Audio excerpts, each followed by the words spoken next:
वो देश के अनमोल रतन थे। आखिरी सांस तक प्राणी मात्र की सेवा जिनका संकल्प रहा, हर जीव की सेवा में जनार्दन की सेवा जिनका भाव रहा, भारतवर्ष में करोड़ों की जिंदगी में बेहतरी लाना जिनकी जिद रही, कारोबार नहीं, राष्ट्र सेवा के लिए उद्यम जिनके रग रग में था, खाने से लेकर कपड़े तक, घर से लेकर होटल तक, बाइक से लेकर हवाई जहाज तक, बैंकिंग से लेकर साइंस तक, कारोबार के 12 क्षेत्रों में जिन्होंने 52 से अधिक नए उद्यम स्थापित किए।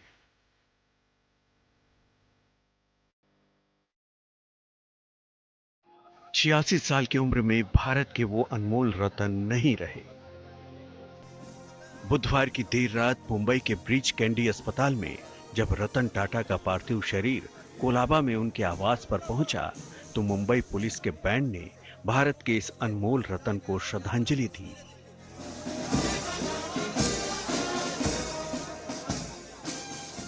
बाद में अंतिम दर्शन के लिए रतन टाटा का पार्थिव शरीर नरीमन पॉइंट के national centre for performing arts में लाया गया, तो तिरंगे में लिपटे देश के इस सपूत के अंतिम दर्शन करने वालों का तांता लग गया। मुंबई में मौजूद विख्यात उद्योगपतियों से लेकर सिनेमा जगत के कलाकारों तक, खेल के महारथियों से लेकर समाज सेवा में जुटे लोगों तक रतन टाटा के अंतिम दर्शन के लिए पहुंचने लगे।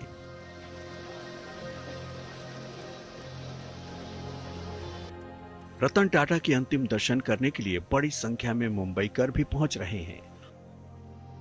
खबर है कि अंतिम दर्शन के बाद रतन टाटा का पार्थिव शरीर वर्ली के शमशान भूमि में लाया जाएगा।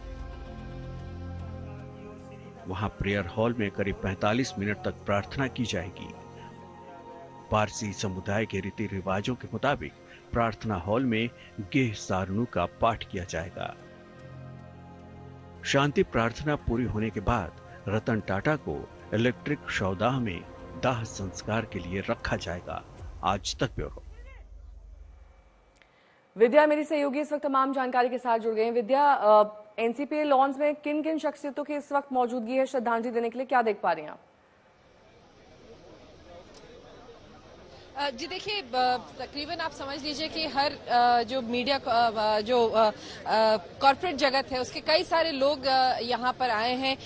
सवेरे हमने देखा था निरंजन हीरानंदानी घर पे पहुंचे थे, सचिन तेंदुलकर भी थोड़ी देर बाद पहुंचे थे, और उसके बाद ही यहाँ पर हमने देखा कि कुमार मंगलम बिरला से लेकर बहुत सारे बड़े बड़े जो उद्योगपति है वो यहाँ पे पहुंचे, सबने श्रद्धांजलि। लेकिन साथ में सबसे ज्यादा तो पॉलिटिशियंस, आप देख लीजिए महाराष्ट्र का हर बड़ा नेता आया, उन्होंने यहाँ पर अपने श्रद्धांजलि दी। हमने देखा चाहे वो उद्धव ठाकरे हो, राज ठाकरे हो, बीजेपी से deputy chief minister Devendra Fadnavis थे, एनसीपी से शरद पवार और सुप्रिया सुले जो एसपी फैक्शन है उससे, और अजीत पवार और कई सारे, और प्रफुल्ल पटेल जैसे कई सारे जो नेता हैं वो आए थे।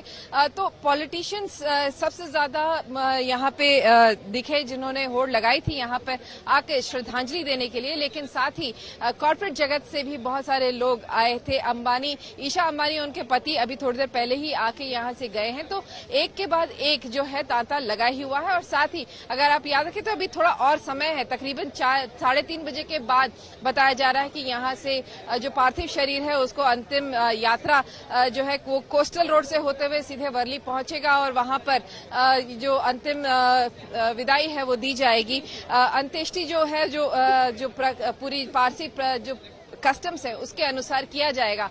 तो फिलहाल तो यही बताया जा रहा है कि और बहुत सारे लोग, क्योंकि जैसे बताया जा रहा है होम मिनिस्टर जो है अमित शाह वो आएंगे, यही बताया जा रहा है कि यहीं पर आएंगे, और इसके अलावा कुछ और केंद्रीय मंत्री भी आएंगे, ऐसा बताया गया है। तो इंतजार अभी सब लोगों का इसी को लेकर है कि बहुत सारे और नेता यहाँ आने बाकी हैं। ठीक है विद्या, बनी रही हमारे साथ, और तस्वीरें हम आपसे जानेंगे और समझेंगे कि कैसे दिन भर लोगों का वहां हुजूम रहने वाला है अंतिम दर्शन के लिए, श्रद्धांजलि देने के लिए।